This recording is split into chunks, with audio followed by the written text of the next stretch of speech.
తెలియజేస్తున్నాను. రైట్ నరసింహరావు గారు, మరొకసారి మీ వద్దకు వస్తాను. అప్పటిదాకా డిస్మిస్ కార్మికులు అంటే తొలగించబడ్డ కార్మికులు నమ్మి రమేష్ గారి దగ్గరికి వెళ్దాం, రమణ గారి దగ్గరికి వెళ్దాం. నమ్మి రమణ గారు, ఈరోజు ఇప్పుడే అందిన వార్త ఏంటంటే మీ తోటి కార్మికుడు అయినటువంటి కన్నం నాయుడు గారు ఈరోజు నెలకొరిగారు.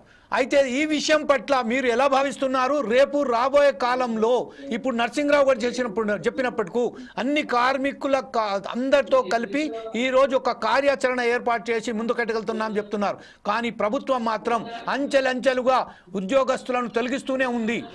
ఈ విషయంపై మీరు ఎలా స్పందిస్తారండి? సార్ నమస్కారం sir. Sir go head sir.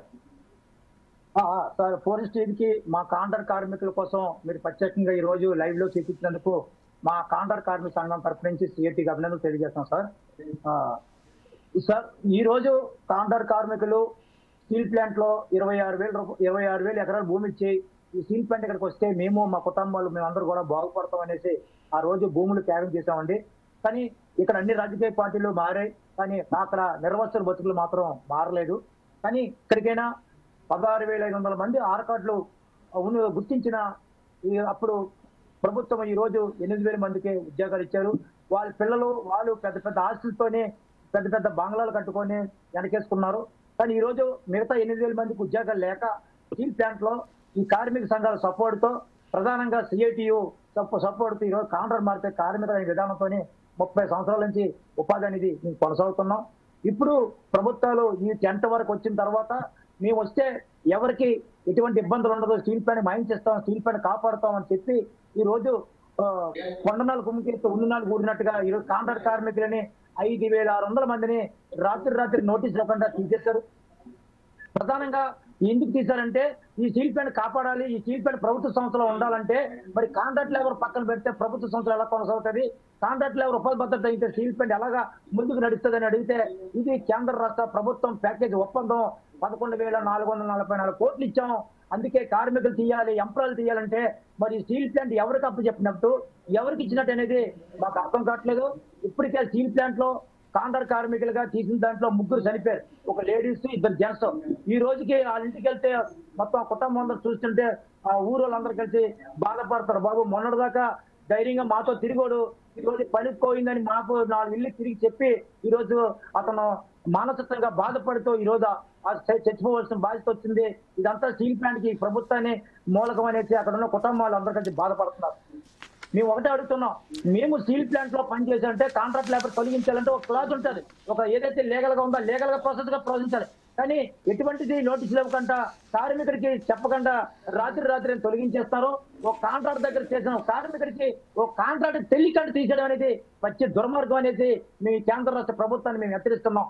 ఇప్పటికైనా కాంట్రాక్ట్ కార్మికులు తీసేటప్పుడు ఎంతమంది తీయాలని యూనియన్ తో చర్చించాలి, ఇక్కడ ఉన్న అధికారులతో చర్చించాలి. అలా కాకుండా వాళ్ళు ఇష్టం వచ్చినట్టుగా తీసే పరిస్థితి ఉంది. ఉన్ని కార్మికుల మీద పనిభారం పెరుగుతుంది, పనిభారం పెరుగుతూ అక్కడ యాక్షన్లు జరుగుతున్నాయి. ఈ రోజు ఆర్ఎంహెచ్లో కన్వేయర్ బెల్ట్ సరైన క్లీనింగ్ లేక జామింగ్ అయిపోయి కన్వేయర్ బెల్ట్ తెగిపోయి కార్మికులు తెగిపోయి ఈ రోజు చాలా ఆటంకం జరుగుతుంది. ఏమనంటే కార్మికులు చేసే పని అవి కొట్టాడుతున్నారు, హైర్ అండ్ ఫైర్, నచ్చితే పని చేయాలి లేకపోతే వెళ్ళిపోయి అడుగుతున్నారు. అందుకే మేము ఈ రోజు ప్రతి ఇంటింటికి వెళ్ళి ప్రజలు చైతన్యపరుస్తున్నాం, ఈ యొక్క భూములు ఇచ్చినాం. ఈ రోజు అది ఇక్కడ ఉన్న స్థానిక ఎమ్మెల్యే గారు కానీ ఎంపీ గారు కానీ మాకు కాంట్రాక్ట్ లేబర్ అనేది మాకు సంబంధం లేదు, ఆ ఉంచుతారు లేకపోతే తీసేస్తారంటున్నారు. ఆర్ కార్డు దానికే మేము న్యాయం చేస్తున్నారు. ఈ ఆర్ కార్డు అనేది ఏంటంటే ఆర్ కార్డు అనేది స్టీల్ ప్లాంట్ ఎంప్లాయీ ఉద్యోగం ఇవ్వాలి. ఆర్ కార్డు అనేది కూలి పని ఇచ్చి చేతులు తిరుపుకోవడం కాదు. ఏదైతే 8,000 మందికి ఎలాగైతే ఆర్ కార్డు దాన్ని నువ్వు స్టీల్ ప్లాంట్ ఉద్యోగం ఇచ్చావో నువ్వు అలా ఉద్యోగం ఇచ్చిన తర్వాత అప్పుడు దాన్ని ఆర్ కార్డు దారు అంటారు. దాన్ని కూలి పని చేసుకున్నోడికి ఆర్ కార్డు కానుడు అంటే ఒక తండ్రికి 3 పిల్లలు ఉన్నప్పుడు ఆ తండ్రి పుట్టిన 3 కూడా ఆర్ కార్డు దారులు అవుతారు.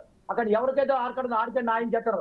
ఆ మాట చెప్పుకోడు ఇప్పటికి నేటికి 40 రోజులు అవుతుంది. ఆ ఆర్ కార్డు దారుడు కూడా ఇప్పటి వరకు ఉపాధి చూపించే పరిస్థితి లేదు. ఈ రోజు విశాఖపట్నం స్టీల్ ప్లాంట్ మొత్తం బాగుపడుతుందంటే విశాఖపట్నం కోసం బాగుపడుతుంది. ప్రధాని ఇక్కడ నిర్వహణ కాలనీ ఇల్లుల్లో కనీసం వాటర్ కాదు కదా, కనీసం దోమలు కొట్టుకునే పరిస్థితి వచ్చేసింది. మా ఏరియాలో స్థానిక ఎమ్మెల్యేలు కానీ ఎంపీలు కానీ ఎవరు వచ్చి చూసే పరిస్థితి లేదు. ఈ రోజు మొత్తం నిర్వహణ కోణంలో కూడా ఫుల్ వ్యతిరేక నిలదీసే పరిస్థితి వచ్చింది. కాబట్టి మీడియా ద్వారా మాకు కాంట్రాక్ట్ కార్మికులుగా నేటికి 20-30 సంవత్సరాలు పనిచేసుకొని పిఎఫ్ పెన్షన్లకి దగ్గరికి వచ్చామే, ఇంకొక 5-6 సంవత్సరాలు పనిచేస్తే మేము బయటికి రిటైర్మెంట్కి వచ్చినామే. ఈ రోజు రాత్రి ఈ వయసులో ఎక్కడికెళ్ళి పనిచేయాలి? ఏ విధంగా మా యువకులు మా పనిస్తారు? ఈ స్టీల్ ప్లాంట్ కోసం కేంద్ర ప్రభుత్వానికి పర్మనెంట్ ఎంప్లాయీస్ తో పనిచేసి భుజం కలిపి 58,000 కోట్ల రూపాయలు కేంద్ర ప్రభుత్వానికి అందించాం. కనీసం ఈరోజు కాంట్రాక్ట్ లేబర్ ఇల్లు లేక తీసినారు. కనీసం ఓట్ల నాయకులు కూడా మమ్మల్ని పట్టించుకున్న పరిస్థితి లేదు. మేము ఉద్యమాలు చేస్తే మా కార్మిక సంఘాల మీద ఆ కేసులు పెట్టి దుర్మార్గంగా పోలీసులతో బంధించారు. అసలు ఎట్టపాటు స్టీల్ ప్లాంట్ లోకి పోలీసు అని రాకూడదు. సివిల్ సభ పర్మిషన్ వాళ్ళు రావాలి. కానీ ఈ రోజు సివిల్ సభ పక్క జరిగిపోయి స్టీల్ ప్లాంట్ లో మొత్తం 4,000 మంది పోలీసులు పెట్టి ఒక్కో ప్రైవేట్ ఫ్యాక్టరీ లాగా ఫ్యాక్టరీకి 100 మంది పోలీసులు పెట్టారు. ఇది ఎంత పచ్చి దుర్మార్గం. ఓకే రైట్ రమణ గారు మరొకసారి మీ వద్దకు వస్తానండి. అప్పటిదాకా మనం